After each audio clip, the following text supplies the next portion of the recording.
It's 2:40 po. Start kami ng trekking after briefing. Ayan, konting pahapyaw sa trail. Dito na kami sa Sitio Kawag. Kami ay magta-trilogy, Balingkilat, Bira-Bira at Naulaw. Tapos side trip kami sa Asin-Asin Falls. Ayan, good luck! Good luck! Good luck!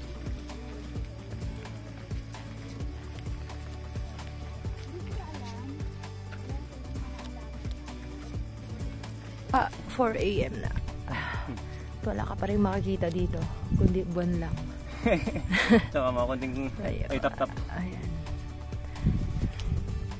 Sarap. Good morning. 5:46 na po. At nandito na kami. Gumagapang. Gumagapang pa rin.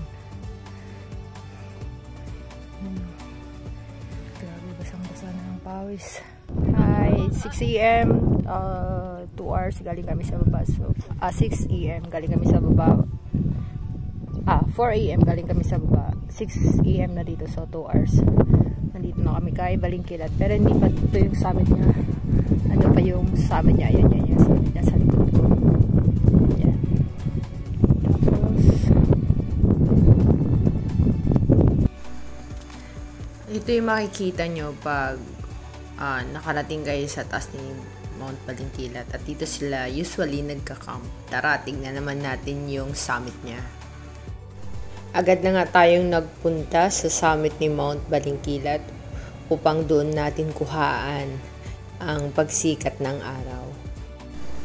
After namin mag-picture ni Marek sa signage ng Mount Balingkilat, niyaya ko na siya na bumaba at explore ang lugar kasi sabi ko sa kanya marami pang magagandang view dito.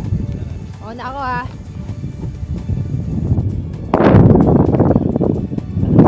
Ang ganda rin dito. Yung dito. Yan, ang sarap ng pakiramdam mo na nasa taas ka ng bundok. Nararamdaman mo yung peace of mind, stress-free. Habang nakikita mo ang ganda ng tanawin dito sa taas.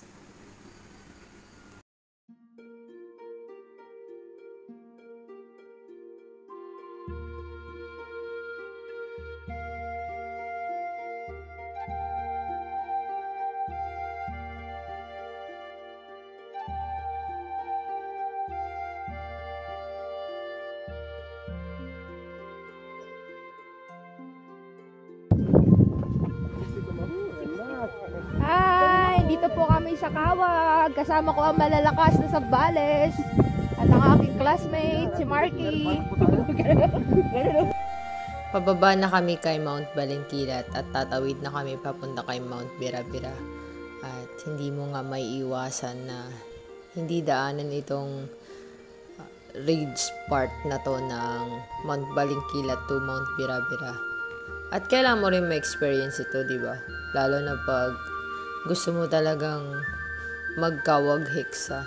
Hindi mo maiiwasan to. Mas magiging ka pang proud sa sarili mo pag dumaan ka nga dito. Yan, pahinga muna kami. Sobrang init na. Grabe. May nakapayong na. Ako may kala ko mahangin. Ako may payong akong dala eh. Bakit di mo buksan?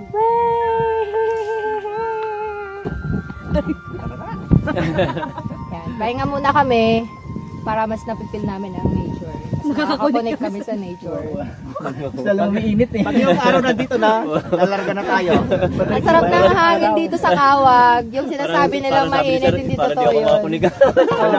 Mahangin dito sa Kawag. Hindi totoo yun. Yung sinasabi nila, paninira yun sa Kawag, yung mainit ang Balingkilat papunta ng Heksa. Hindi totoo yun. Hindi totoo yun. Nakita nyo naman. Kita nyo naman ang hangin-hangin. Tingnan nyo, Sir Jerry, siya ang nagpapatunay na hindi talaga mainit ang Kawag. Hindi mainit dito.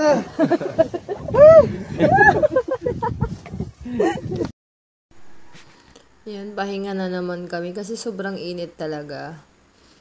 Yung tumatawid ka ng Mount Balingkilat to Mount Bira-Bira.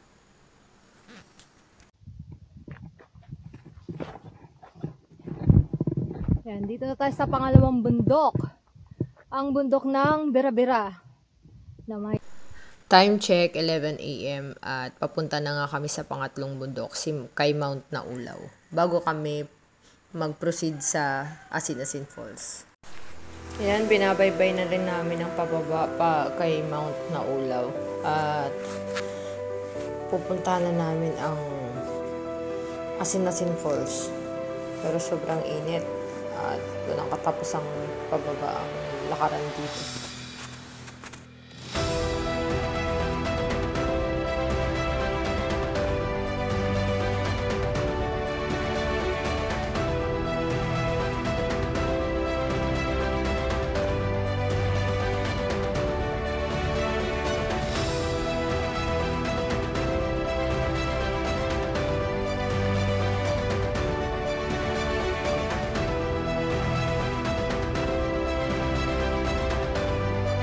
Matapos ang mahabang lakaran, narating na rin namin ang Asin-Asin Falls.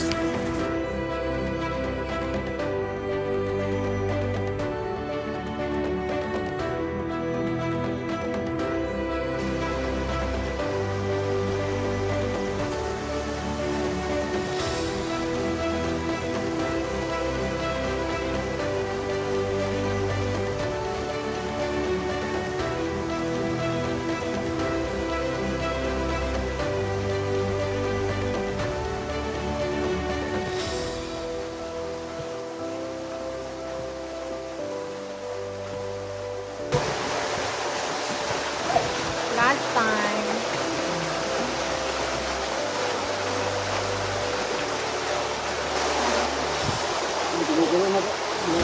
Ayan. Ngayon po ay nagpapakulo ng tubig si Kuya Guide para sa kape namin dito sa Asin-Asin Falls. Ayan o. Guys, nakikita nyo, papukulo na siya. Yun o. Papukulo na siya. Makakapangkape na kami. Madiskarting guide. Yan. Kaya pag pumunta kayo sa Kawag, hanapin nyo si Kuya. Mabait na guide ng Sito Kawag. Thank you sa pagsama sa gala ni George. At sana mas marami pa tayong adventure na pagsasamahan. Thank you din pala kay Kuya Guide na napakabait at napakakwela.